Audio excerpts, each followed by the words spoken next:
briefcase. Carrie? Oa? She looked up from her books with a startled wince as if expecting a blow. The day was overcast, and the bank of fluorescence embedded in the ceiling was not particularly kind to her pale complexion. But he saw for the first time, because it was the first time he had actually really looked, that she was far from repulsive. Her face was round rather than oval, and the eyes were so dark that they seemed to cast shadows beneath them, like bruises.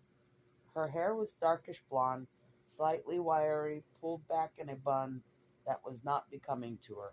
The lips were full, almost lush, the teeth naturally white. Her body, for the most part, was indeterminate. A baggy sweater concealed her breasts except for token nubs. The skirt was colorful but awful all the same. It fell to a 1958 mid shin hem in an odd and clumsy A line. The calves were strong and rounded. The attempt to conceal these with heathery knee socks was bizarre but unsuccessful and handsome.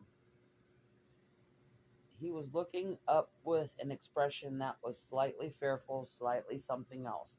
He was quite sure he knew what the something else was. Sue had been right, and being right, he had just time to wonder if this was doing a kindness or making things even worse. If you don't have a date for the ball, would you want to go with me?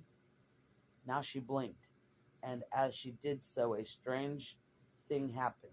The time it took to happen could have been more than the doorway to a second, but afterward he had no trouble recalling it, as one does with dreams or the sensation of deja vu. He felt a he felt a dizziness as if his mind was no longer controlling his body. The miserable, out of control feeling he associated with drinking too much and then coming to vomiting point. Then it was gone. What? What? She wasn't angry, at least. He had expected a brief gust of rage and then a sweeping retreat, but she wasn't angry. She seemed unable to cope with what he had said at all. They were alone in the study hall now, perfectly between the ebb of old students and the flow of new ones. The spring ball, he said, a little shaken. It's next Friday, and I know it's late notice, but I don't like to be tricked, she said softly, and lowered her head. She hesitated for just a second,